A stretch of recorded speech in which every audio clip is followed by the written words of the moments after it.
बाज़ार से जैसे ही हम बाहर निकले हैं, खुला बाज़ार है बनिस्बत पहले बाज़ार के। पतली पतली गलियां जो लाहौर की मशहूर गलियां हैं। बैंक 1805 में इस्टेबल किया गया। बेसिकली 5 बैंक्स जो है वो बरसगीर में बनाए जाने थे। गोबिंद राम कहा जाता है। गोबिंद राम के बारे में अगर मैं आपको हिस्ट्री बताऊँ तो बहुत ही इंटरेस्टिंग है। बर्तनों के बाज़ार के बीचों बीच ये रास्ता नहीं मिल रहा था बोली बाग को जाने की तरफ, और साथ ही यहाँ से जो है आपको बैक साइड पे यहाँ से सुनहरी मस्जिद और इस साइड पे आपको गोबिंद राम काहन चंद का जो बिल्डिंग है वो भी नज़र आएगी।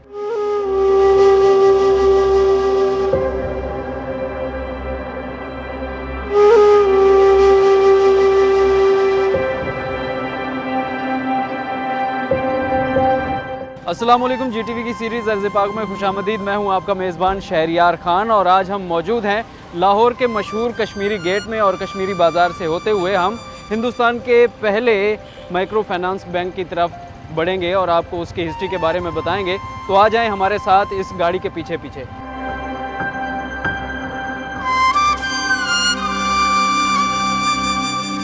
जब ताज़ा तरीन बारिश हो और रास्ते कीचड़ी हुए पड़े हों तो आपको पता लग जाता है कि आप अंदरून लाहौर में आ गए हैं।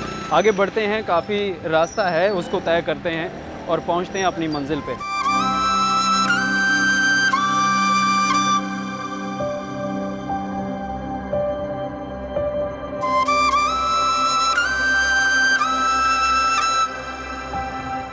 बाज़ार से जैसे ही हम बाहर निकले हैं तो राइट हैंड साइड पे हम मुड़ गए हैं। ये भी एक खुला बाज़ार है बनिस्बत पहले बाज़ार के, और आगे काफ़ी सारा डिस्टेंस मौजूद है। पतली पतली गलियां जो लाहौर की मशहूर गलियां हैं उनमें से होते हुए हम जाएंगे, और बहुत जल्दी हमें जाना पड़ेगा क्योंकि सनलाइट जो है वो कम हो रही है।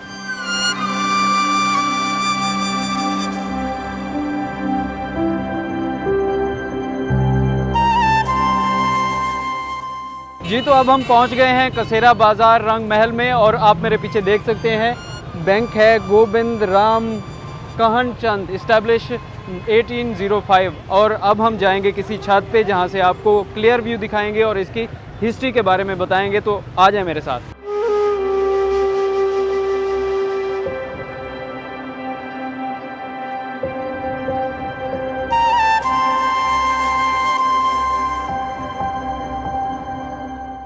यार लाहौरिये बहुत तेज़ है। हमने बहुत पता किया कि यहाँ पर कोई छत मिल जाए, लेकिन छत नहीं मिली। एक पॉइंट मिला है जहाँ से व्यू बहुत ही क्लियर आ रहा है, और इसकी हिस्ट्री के बारे में मैं आपको बताता हूँ। ये बैंक 1805 में इस्टेबल किया गया। बेसिकली 5 बैंक्स जो है वो बरसगीर में बनाए जाने थे, जिनमें 2 बैंक्स लाहौर में, एक बनाना था बंगाल में, एक दिल्ली में और एक अमृतसर में। अमृतसर में पहला बैंक स्टेबल किया गया और दूसरा यहाँ पर बैंक बनाया गया, जबकि तीसरा बैंक बंगाल में 2 जनवरी 1809 को बनाया गया। और जहाँ तक बात आती है इन साहिब की, जिन्हें गोबिंद राम कहा जाता है, गोबिंद राम के बारे में अगर मैं आपको हिस्ट्री बताऊं तो बहुत ही इंटरेस्टिंग है। उनकी यहाँ पर इसके नीचे ग्राउंड फ्लोर पे एक दुकान हुआ करती थी, जिसमें वो शरबत, अचार, मुरब्बे और मुख्तलिफ़ किस्म के मिसाले जो है वो फ़रोख्त किया करते थे। और उसके साथ साथ जो उनका शरबत था वो बहुत ज़्यादा फेमस था पूरे इलाके में, बल्कि पूरे हिंदुस्तान में कहें तो बेजाना होगा। तो उनका शरबत इतना बिकता था कि वो शरबत बेच बेच के रईस हो गए। उनका इस इलाके पे काफ़ी ज़्यादा इन्फ्लुएंस हो गया और दूर दूर तक उनकी पहचान होती रही। और उनके शरबत के बारे में कहा जाता था कि अगर कोई 1 टके का शरबत ले ले गोबिंद राम से तो वो अमृतसर तक ख़त्म नहीं होगा। ये उनकी हिस्ट्री थी, और ये जो बैंक है तब का यहाँ पर स्टेबल किया गया है। इसके बारे में एक और भी इंटरेस्टिंग स्टोरी है, जो कि उसकी इस बैंक की बेसमेंट और गोबिंद राम से जो है वो जुड़ी हुई है, एफिलिएटेड है। तो वो मैं कोशिश करूँगा कि हम बेसमेंट तक पहुँचें और वहाँ पे जाके आपको बताएं। अगर बेसमेंट हमें खुली हुई मिली तो हम वहाँ पे बताएंगे, नहीं तो हम दोबारा बाहर आके किसी दुकान के सामने उसकी बेसमेंट में जाके आपको बताते हैं। आ जाएँ हमारे साथ।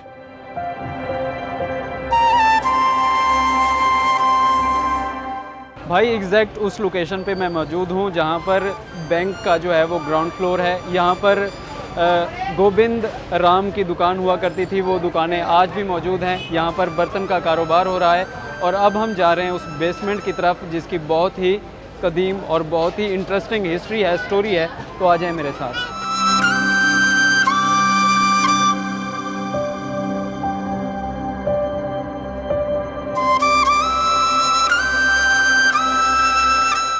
ये एक पतली सी गली आती है दुकानों के बिल्कुल साथ ही, और ये एक दरवाज़ा है जो ऊपर बैंक की तरफ जाता है, और ये वो दरवाज़ा है जो बेसमेंट की तरफ जाता है, खुला हुआ है और मैं अंदर जा रहा हूँ, तो आप भी आ जाएं मेरे साथ।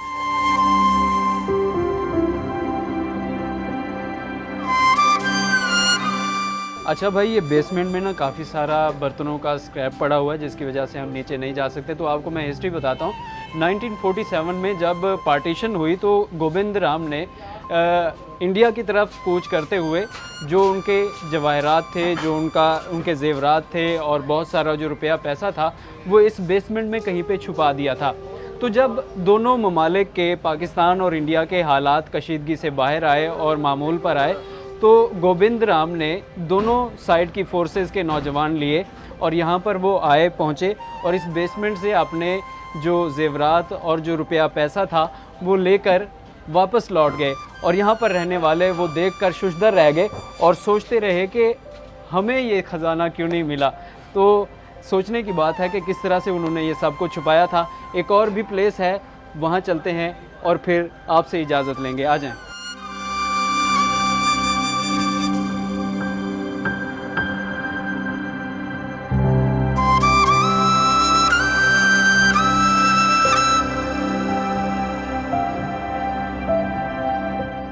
भाई, बर्तनों के बाज़ार के बीचों बीच ये रास्ता नहीं मिल रहा था बोली बाग को जाने की तरफ। एक बड़ा सारा दरवाज़ा था जिसको क्लोज़ करके एक छोटी सी पतली गली, ये तंग गली आप देख सकते हैं, बड़ी मुश्किल से गुजरा जा सकेगा दूसरा बंदे को। तो ये बोली बाग के अंदर हम दाखिल हो गए हैं और बहुत ही कदीमी है, इसकी जो हिस्ट्री है वो आप भी जानेंगे। और साथ ही यहाँ से जो है आपको बैक साइड पे यहाँ से सुनहरी मस्जिद और इस साइड पे आपको गोविंद राम काहन चंद का जो बिल्डिंग है वो भी नज़र आएगी। तो बोली बाग के बारे में मैं आपको ब्रीफ हिस्ट्री के बारे में कुछ बताता हूँ।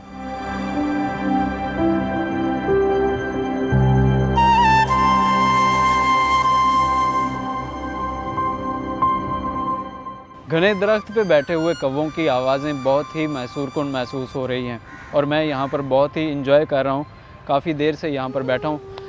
मुझे उम्मीद है कि आज का व्लॉग आपको बहुत ज़्यादा पसंद आया होगा। अगर आपको पसंद आया है तो आप GTV को सब्सक्राइब कीजिए और इस सफ़र में हमारे साथ शामिल हो जाइए। तब तक के लिए अपने मेज़बान शहरयार ख़ान को दीजिए इजाज़त।